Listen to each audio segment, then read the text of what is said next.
오늘 함께 보실 말씀은 고린도전서 14장 34절에서 35절 말씀입니다. 여자는 교회에서 잠잠하라. 그들에게는 말하는 것을 허락함이 없나니 율법에 이른 것 같이 오직 복종할 것이요 만일 무엇을 배우려거든 집에서 자기 남편에게 물을지니 여자가 교회에서 말하는 것은 부끄러운 것이라. 아멘.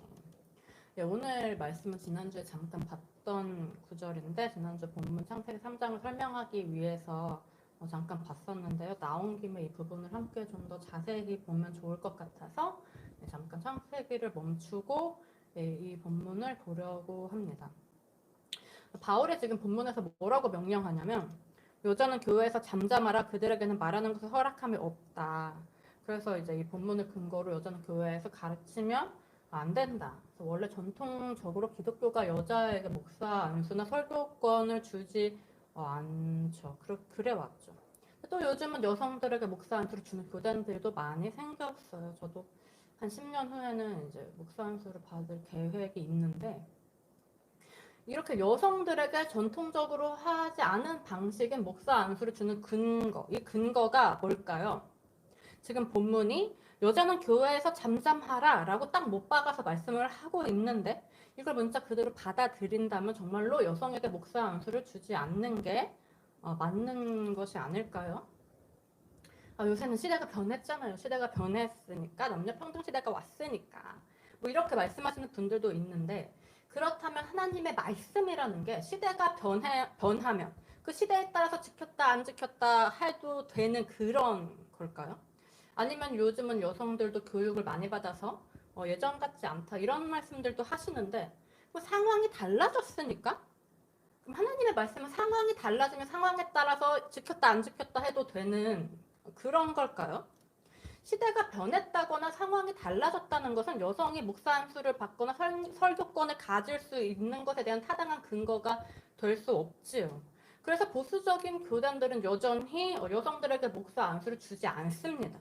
그런데 그러면 또 재밌는 게 뭔가 하면은 만약에 그런 논리라면 여자는 설교도 하면 안 되고 교사도 하면 안 되죠. 근데 그것은 또 우리가 당연히 하고 있어요. 에이, 교회에 봉사할 사람이 너무 없잖아요. 현실적으로 너무 일손이 없잖아요. 이해가 되는 이야기입니다. 저도 현실을 잘 알고 저도 교사를 했고 학생부에서 설교도 하고 있고 지금 여기서도 설교를 하고 있으니까요. 그런데 만일 우리 여성들이 지금까지 제가 이야기 드린 것 같은 이런 이유들 때문에 교회에서 가르치고 설교하도록 수용된 거라면 그럼 하나님의 말씀은 정말 형편에 따라서 현실적인 형편에 따라서 지켰다 안 지켰다 해도 되는 그런 게 돼버리겠죠. 만일 성경이 정말로 하나님의 말씀이라면 그리고 하나님이라는 이 분이 만일 오늘 우리가 함께 찬양을 하신 것처럼 정말로 신실하신 분이라면 신실이라는 게 뭘까요? 신실이라는 건 절대로 변하지 않고 항상 똑같고 늘 성실하다라는 뜻이죠. 그럼 하나님은 어떠실까요? 하나님은 신실하신 하나님이시니까 어떤 시대든 어떤 상황이든 어떤 현실적인 형편이든 간에 상관없이 늘 변하지 않으시고 늘 똑같으시고 그렇게 성실히 그분의 말씀을 늘 지금까지 지켜오셨습니다. 그럼 오늘날도 어떨까요? 성경이 정말 하나님의 말씀이라면 시대나 상황이나 현실적인 어떤 형편과 상관없이 성경의 모든 말씀은 변하지 않고 똑같이 늘 지켜져야 합니다. 그래야 성경이 하나님의 말씀이고 그래야 하나님이 신실하신 분인 거죠. 그래서 오늘 본문을 문자 그대로 받아들이면 문자 그대로 해석하면 어떻게 되냐면 오늘날 하나님의 교회라고 일컬어지는 교회가 여자들이 근데 사실은 하나도 잠잠하지 않잖아요. 지금 저도 이렇게 강단에서 말을 많이 하고 있는데 그럼 어떤 상황이 돼버리냐면 하나님의 교회라는 교회가 하나님의 말씀이라는 성경을 지키지 않는다는 결론에 이르러요. 하나님의 교회에서 하나님의 말씀이 지켜지지 않는다는 말도 안 되는 상황이 돼버리죠. 게다가 이뿐만이 아니고 더 큰 문제가 생깁니다. 더 큰 문제, 그것은 뭐냐면 성경, 우리가 하나님의 말씀이라고 믿는 이 성경이 그러면은 이 말했다 저 말했다 하는 오류덩어리가 돼요. 예를 들어서 가장 쉬운 예로 드보라가 있지 않습니까? 사사기 4장을 보면은 여성 사사였던 드보라가 나오죠. 여선지자 드보라. 이 여성이었던 드보라가 하나님께서 세우신 이스라엘의 사사가 돼서 하나님의 백성 공동체를 주관하고 재판하고 가르치면서 이끌어가는 이 부분이 분명히 나옵니다. 분명히 이런 여성 사사가 구약에, 그것도 구약의 아주 초반부에 이미 확실하게 등장을 하고 있는데 신약에 와서 나중에 여성은 교회에서 잠잠해라, 아무 말도 하지 마라 라고 하면 이건 성경이 전혀 앞뒤가 안 맞게 되죠. 그럼 대체 뭘까요? 지금 오늘 이 본문을 기록한 바울이 구약을 다 무시해버린 걸까요? 바울이 남녀차별 사상이 아주 심한 사람이라서 드보라의 존재는 그냥 무시하고 구약 성경도 그냥 무시해버리고 자기 마음대로 감히 여자는 잠잠하라 이렇게 명령을 한 걸까요? 구약 성경을 무시한다는 것은 사실 이스라엘에서 이스라엘이라는 나라와 이스라엘이라는 족속의 그 정체성 자체를 무시해버리는 것과 같죠. 뿐만 아니라 하나님의 말씀을 무시하는 건데 바울이 과연 그런 일을 할 수 있었을까요? 바울이 정말로 또 그렇게 남녀차별 사상이 심한 사람이었을까요? 갈라디아서 3장 28절을 보시면 함께 보시겠습니다. 갈라디아서 3장 28절을 보면 바울이 이런 이야기를 합니다. 갈라디아서 3장 28절 함께 봉독하시겠습니다. 너희는 유대인이나 헬라인이나 종이나 자유인이나 남자나 여자나 다 그리스도 예수 안에서 하나이니라. 자, 무슨 뜻이냐면 그리스도 예수 안에서는 남성과 여성의 차이가 없다는 거죠. 당시 시대적 상황이 유대인의 사회가 헬라인을, 이방인을, 유대인이 아닌 이방인을 차별하고 비하했다고 해서 바울도 그러지는 않았어요. 바울은 유대인이나 헬라인이나 하나다, 차이가 없다, 똑같다라고 생각했다는 걸 우리가 이 구절에서 알 수 있죠. 또 당시의 시대 상황이 로마의 시민권자인 자유인과 노예였던 종을 차별한다고 해서 자유인들이 종을 차별하고 비하했다고 해서 바울도 그러지는 않았습니다. 전혀 아니었어요. 특히 오네시모를 대했던 바울의 태도를 보면 잘 알 수 있죠. 골로새서를 보시면 주인에게서 도망친 노예였던 오네시모가 나오죠. 바울은 노예라고 해서 오네시모를 차별하지 않았습니다. 오히려 오네시모를 사랑하고 존중하고 이해하고 그래서 그를 위해서 대신 주인에게 편지까지 써준 것이 골로새서였죠. 골로새서가 아니죠. 죄송합니다. 빌레몬서죠. 네. 당시 시대 상황이 또 남성과 여성을 많이 차별했죠. 여성은 사람 수에 넣지도 않았고 여성의 인권은 전혀 없었어요. 그렇다고 해서 바울 역시 그러지는 않았어요. 그게 어디에 잘 나타나냐면 디모데전서 5장 2절을 보면 바울이 이렇게 얘기하죠. 늙은 여자에게는 어머니에게 하듯 하며 젊은 여자에게는 온전히 깨끗함으로 자매에게 하듯 하라. 참 과부인 과부를 존대하라. 남자나 여자를 똑같이 존중하는 바울의 태도가 잘 나타나는 부분입니다. 그런데 이런 바울이 과연 남녀 차별적인 발언을 할까요? 이렇게 생각할 수도 있어요. 제가 지금까지 본 본문들이 다 고린도서 이후의 서신들이었다. 바울의 생각이 나중에 바뀐 걸 수도 있다고 생각할 수도 있지만 고린도서 앞에 있었던 서신인 로마서 16장 1절을 보면 바울이 이렇게 이야기합니다. 로마서 16장 1절 함께 보실까요? 네, 로마서 16장 1절 2절 함께 봉독하시겠습니다. 내가 갱그레아 교회의 일꾼으로 있는 우리 자매 베베를 너희에게 추천하노니 너희는 주 안에서 성도들의 합당한 예절로 그를 영접하고 무엇이든지 그에게 소용되는 바를 도와줄지니 이는 그가 여러 사람과 나의 보호자가 되었습니다. 자매 베베, 여성이었습니다. 근데 베베는 이미 갱그레아 교회의 일꾼이었다 하고 바울이 증언을 하죠. 그 바울이 이 베베를 로마 교회에 보냅니다. 뭘 하라고 보낼까요? 로마 교회에 지금 심각한 어떤 문제가 있었습니까? 로마 교회에 어떤 문제가 있어서 바울이 로마 교회에 이 서신을 로마서를 썼죠? 아주 심각한 교리의 문제가 있었어요. 그래서 로마서가 내내 교리에 대해서 가르치죠. 그럼 지금 바울이 베베를 왜 보낼까요? 물론 여러 가지 이유가 있겠지만은 중요한 이유 중에 하나는 교리를 잘 가르치라고. 바울이 쓴 이 로마서에 대해서도 잘못되게 이해하지 않도록 잘 가르치라고 바울이 지금 직접 가기가 힘드니까 대신해서 자기의 대리자로 베베를 보내는 거죠. 근데 가르치는데 어떻게 잠잠할 수가 있겠습니까? 잠잠할 수 없지요. 그리고 또 바울이 베베를 소개하면서 그녀에 대해서 뭐라고 이야기하냐면은 2절 마지막 부분 보시면은 그가 나의 보호자가 되었다. 그녀가 나의 보호자다 이렇게 말해요. 굉장한 표현이죠. 보호자. 엄청 존중을 하고 있어요. 그녀를 인정하고 존중하고 보호자로서 소개합니다. 그런 베베를 향해서 그럼 바울이 여자는 교회에서 잠잠하라 라고 할 수 있을까요? 만약에 그렇다면 바울이 굉장히 비인격적인 사람이겠죠. 그리스도인이고 뭐고를 다 떠나서 성경이고 뭐고 다 떠나서 내 보호자인 대상을 향해서 여자니까 잠잠하라 라고 한다면 굉장히 비인격적인 사람이에요. 또 더욱이 이어지는 16장 3절을 보시면 바울의 동역자인 한 부부가 언급이 되는데 이 부부를 바울이 뭐라고 부르냐면 브리스가와 아굴라라고 소개하죠. 둘 중에 누가 남편일까요? 저는 앞에 나오는 브리스가가 남편이라고 어렸을 때 당연히 생각을 했었습니다. 그게 이제 일반적인 인식이죠. 남편의 이름이 먼저 나오는 게. 그런데 사실은 뒤에 있는 아굴라가 남편이죠. 뭘 보여주는 표현이냐면 바울이 굳이 남편인 아굴라보다 브리스가를 더 앞세워서 언급을 했다는 건 아내인 브리스가가 여성인 브리스가가 더 헌신된 교회의 일꾼이었다라는 사실을 알려줘요. 이처럼 바울은 그리스도 안에서는 모든 기준이 사라진다고 굳게 믿는 사람이었습니다. 그래서 어디까지 바울의 기준이 사라졌냐면 어디까지 그 경계가 사라졌냐면 삶과 죽음의 경계조차도 바울 안에서 사라졌죠. 그러니까 우리가 살아도 주를 위해서 살고 죽어도 주를 위하여 죽나니 사나 죽으나 우리가 다 주의 것이다 라는 표현. 삶과 죽음의 경계조차도 이미 다 없어져 버렸으니까 나올 수 있는 표현이죠. 유대인과 이방인을 나누는 경계, 그리스도 안에서 다 허물어진다.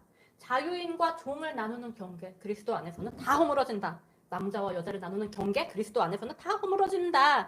이런 인식에서 나온 것이 갈라디아서 3장 28절에 함께 봉독하신 구절. 너희는 유대인이나 헬라인이나 종이나 자유인이나 남자나 여자나 다 그리스도 예수 안에서 하나이니라 라는 구절이죠.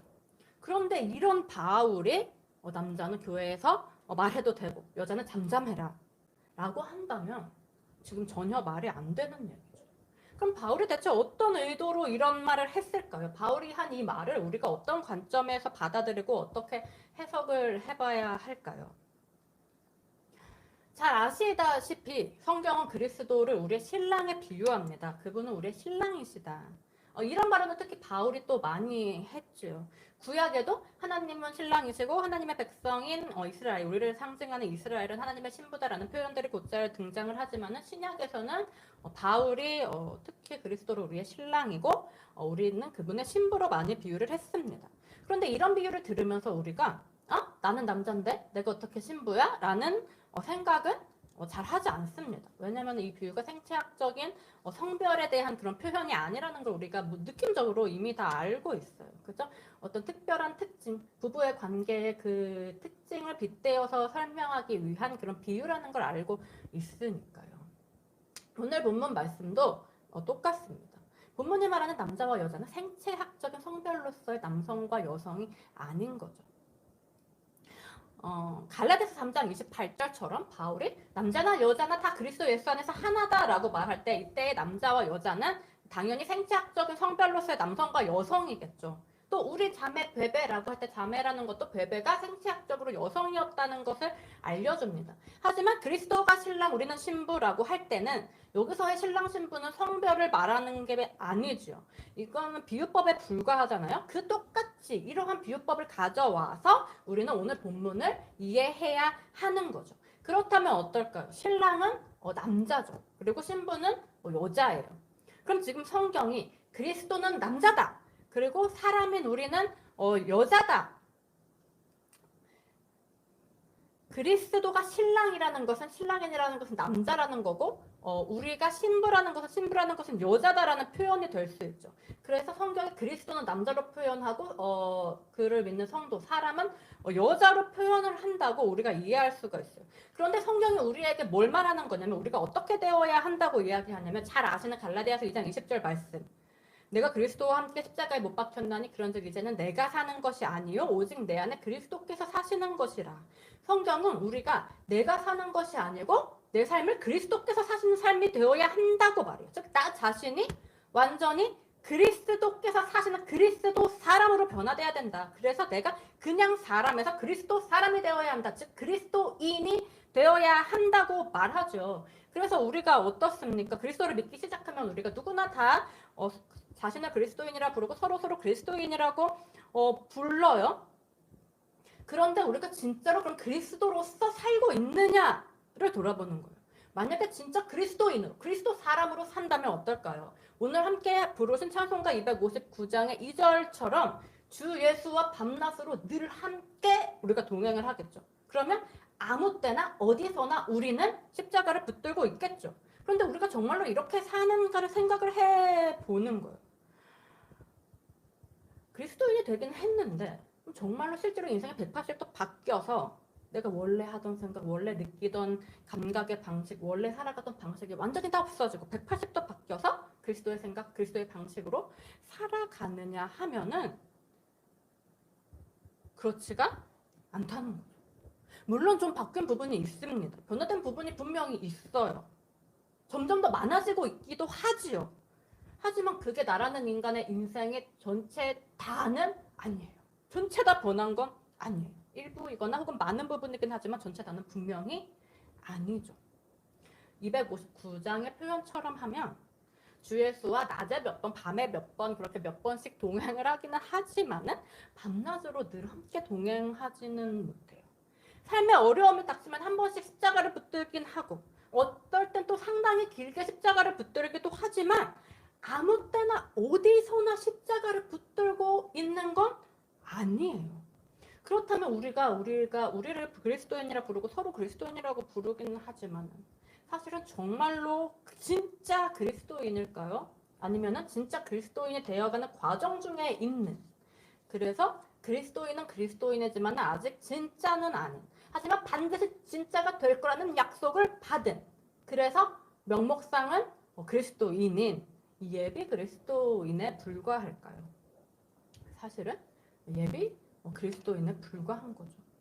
그러면 사실은 우리가 구원의 길을 간다는 것은 무엇을 뜻하냐면, 믿음의 길을 간다는 것은 우리가 진짜 그리스도인, 진짜 그리스도 사람, 그리스도께서 완전히 사시는 그 인생을 살아가는 사람이 되어 간다는 것을 뜻하겠죠. 그런데 아까 말씀드린 것처럼 그리스도는 성경이 뭐라고 표현하냐면 신랑, 남편, 남자로 표현을 하고, 그리고 그리스도를 믿는 우리는 신부, 아내, 여자로 표현하죠.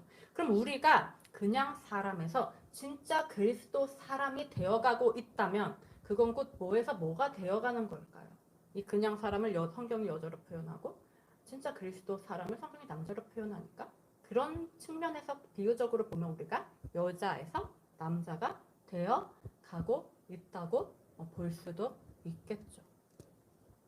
그럼 오늘 본문에서 바울이 말하는 여자, 이 여자와 상대적인 개념으로 존재하는 남자라는 것은 뭘 의미할까요?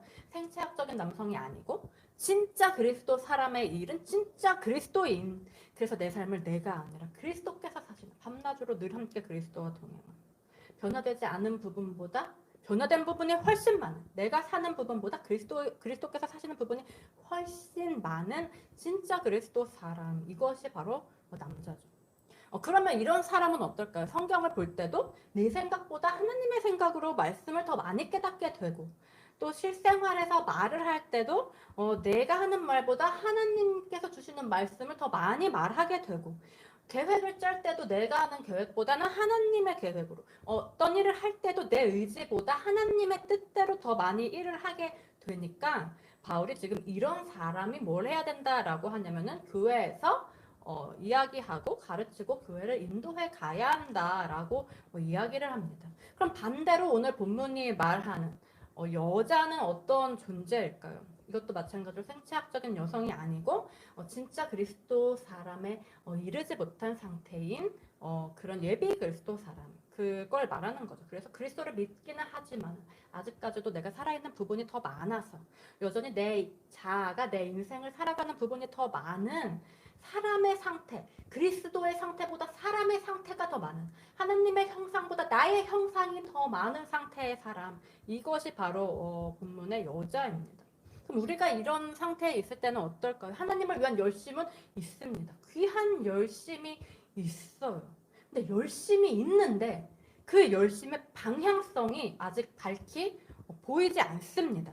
그러니까 뭐가 필요하냐면은 그 방향성을 보다 밝게 보는 사람이 안내해주는 보다 밝게 보는 사람이 안내해주는 방향성의 안내가 필요해요. 그래서 다른 안내를 받아서 그 안에 있는 귀한 열심이 바른 방향성으로 일할 때 그 일은 정말 귀한 하나님의 사역이 되는 거죠. 그런데 바른 방향성이 보이지 않는 거예요. 열심은 있는데 방향이 잘못되어 버리면 그 결과는 어떨까요? 열심은 아름다운데 방향이 잘못되어 있다면 열심이 있는 만큼, 열심이 강한 만큼 더욱더 안타까운 결과를 낳겠죠. 그래서 바울이 하는 이야기가 오늘 본문 말씀 다시 보시겠습니다. 고린도전서 14장 34절에서 35절 오늘 본문 말씀으로 다시 돌아가시겠습니다.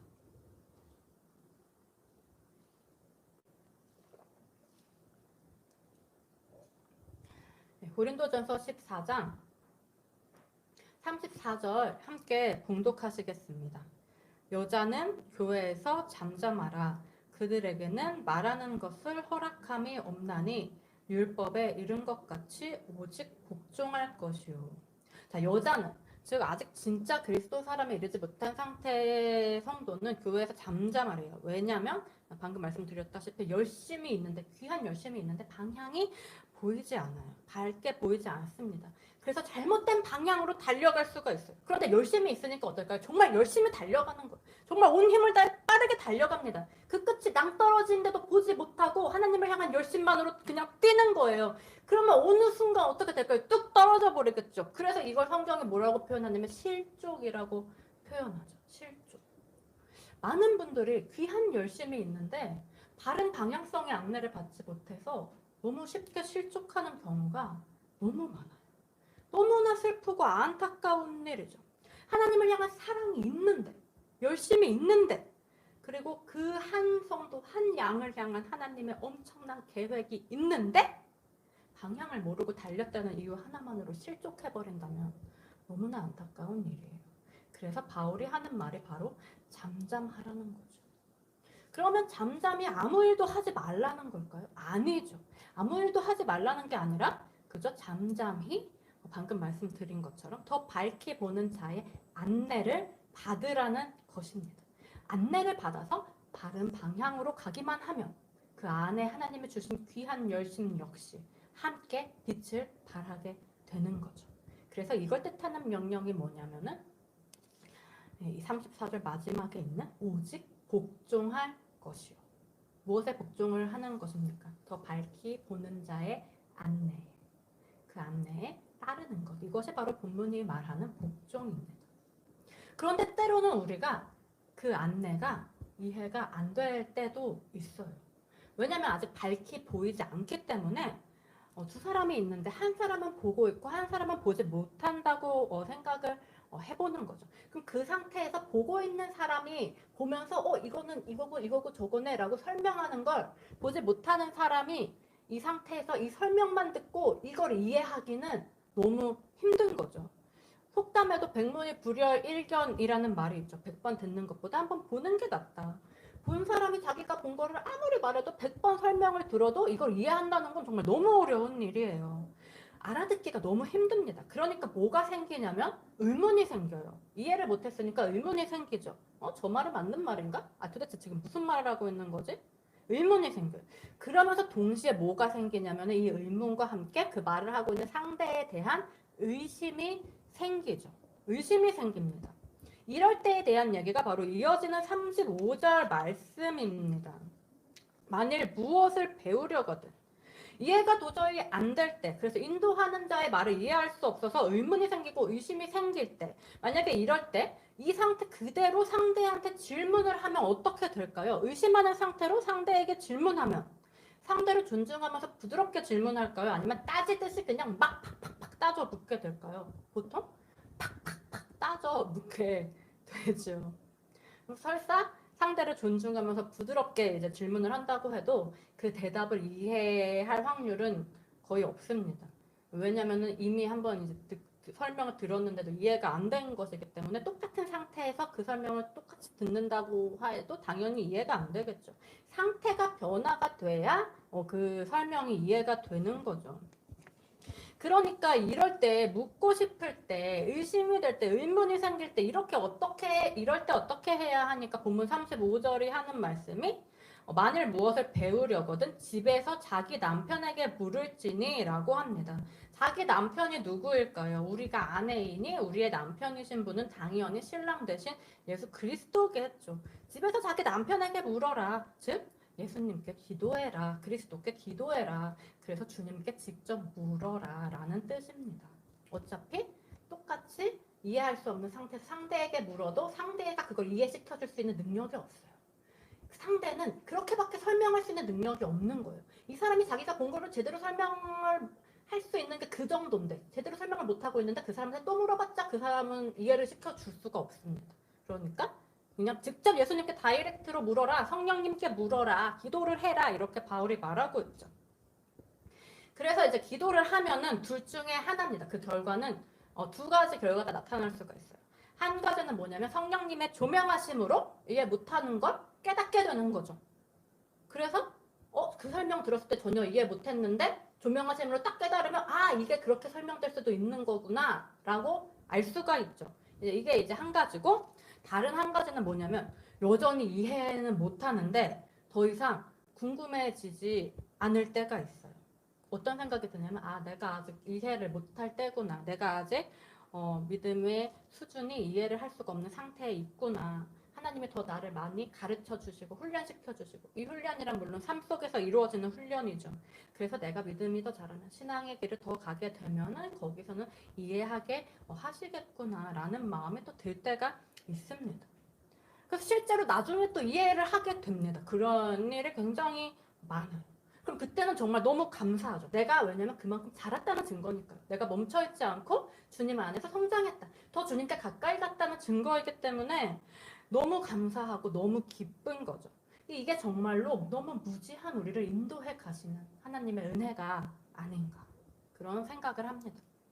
그러니까 지금 이 구절은 의심이 생겼을 때는 상대에게 직접 묻는 것보다 먼저 기도를 해라 라고 바울이 말하는 거죠. 그럼 나중에 내가 성장을 해서 그래서 깨닫고 이해를 하게 되면은 어떤 생각이 들까요?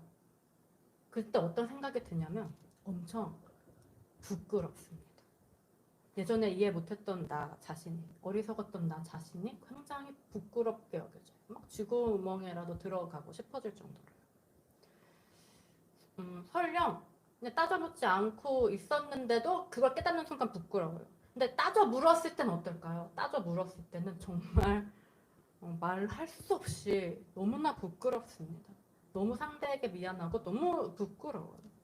상대가 나에 대해서 어떻게 생각하나 뭐 이런 거랑 상관없이 내가 나 자신이 부끄러운 거죠. 그래서 이제 이 부끄러움에 대한 게 마지막 35절 끝부분에 있는 여자가 교회에서 말하는 것은 부끄러운 것이라 라는 말씀입니다. 그래서 지난주에 어떤 부분을 집중적으로 봤냐면 성경이 성도를 두 시기로 나눈다. 성도의 상태에 따라서 이제 두 시기로 나누는데 뭘 기준으로 나누냐면은 새 사람의 탄생이 기준이 됐죠. 그래서 막 하나님을 만나서 성령님이 오셔서 이 성령님과 함께 신앙생활을 하기 시작하면 이제 이게 뭐와 같냐면 새 사람이 잉태된 것과 같고 그리고 새 사람이 태어나서 새 사람이 자라나서 장성한 분량을 향해 가면 이제 양육기와 같죠. 근데 왜 성경이 이런 식으로 시기를 나눌까요? 왜 이렇게 성경은 복잡할까? 왜냐면 우리가 새 사람이 잉태됐을 때 사실은 그저 잉태된 것에 불과한데 우리가 이게 정말로 새 사람이 태어난 걸로 착각하기가 너무 쉽기 때문입니다. 왜냐하면 새 사람이 잉태만 돼도 우리가 생각이 바뀌어요. 감각이 바뀝니다. 우리의 생활이 바뀌어요. 그래서 생각하는 거죠. 내가 새 사람이 됐구나. 내가 이제 진짜 새 사람, 진짜 그리스도인이 됐구나. 그럼 어떻게 될까요? 그럼 더 이상 변화를 사모하지 않습니다. 하나님을 향한 열심이, 그분에게 더 다가가고 싶다는 열정과 사모함이 더 이상 커지지를 않아요. 근데 사실은 어떤 상태입니까? 진짜 새 사람, 진짜 그리스도인입니까? 아직은 아니죠. 아직 아닌데 우리가 너무 쉽게 다 됐구나, 이제 됐구나라고 생각을 하는 거예요. 그럼 사실은 이게 뭘 빼앗긴 걸까요? 진짜 새 사람이 될 수 있는 기회, 진짜 그리스도인이 될 수 있는 기회를 빼앗긴 거죠. 그래서 성경이 우리에게 경계하는 겁니다. 아직 아니야? 아직 아니야. 새 사람이 되기는 했지. 하지만 아직은 임신기에 불과해. 아니면 아직은 새 사람이 아기에 불과해. 더 가야 한다. 그래서 정말 완벽한 장성한 분량에 이르러야 한다고 우리를 경계해. 그러니 여기서 멈추지 말라고. 여기서 끝났다고 생각하지 말라고. 우리의 달려갈 길을 달려가라는 거죠. 표대를 향하여 향방이 없는 것 같이 하지 아니하고 인내로서 우리 앞에 당한 경주를 끝까지 달려갈 수 있도록 우리를 독려하고 우리를 경계하기 위하여 성경이 이렇게 많은 표현들을 사용해서 우리에게 말씀을 하고 있는 겁니다. 우리는 많은 것이 이미 이루어졌다고 생각하기 쉽지만, 이미 새 사람이 되었다고 생각하기 쉽지만 사실은 어쩌면 10년째 새 사람 임신 3개월 차에 불과한데도 모릅니다. 우리는 이미 내가 새 사람이 됐다고 생각하기 쉽지만 사실은 수십 년째 여전히 만삭인 상태에 있을지도 모릅니다. 저는 제일 무서운 게 뭐냐면 제가 스스로 다 됐다고 생각할까봐 그게 제일 무서워요. 그래서 멈춰버릴까봐. 그래서 진짜 진리의 중심에 도달하지 못하고 진리의 언저리에서 그게 진리라고 착각하게 될까봐 그게 가장 무섭고 두렵습니다. 하지만 설사 정말로 멈추게 된다 할지라도 걱정은 하지 않습니다. 왜냐하면 멈춘 저를 다시 일으켜 세우시기 위하여, 그래서 다시 달려가게 하시기 위하여 하나님께서 이미 이렇게 많은 말씀과 비유들을 주셨으니까요. 잉태, 임신, 출산, 양육, 장성과 같은 여러 가지 비유들, 여자나 또는 남자의 빗댄 많은 표현들, 우리를 경계시키고 자신을 돌아보게 만드는 것, 이것이 바로 오늘 본문과 같은 말씀들의 목적입니다. 오늘 이 밤, 그리고 오늘 우리에게 주어진 이 사도 바울의 경계가 우리로 하여금 스스로를 돌아보는 기회가 되기를 바랍니다.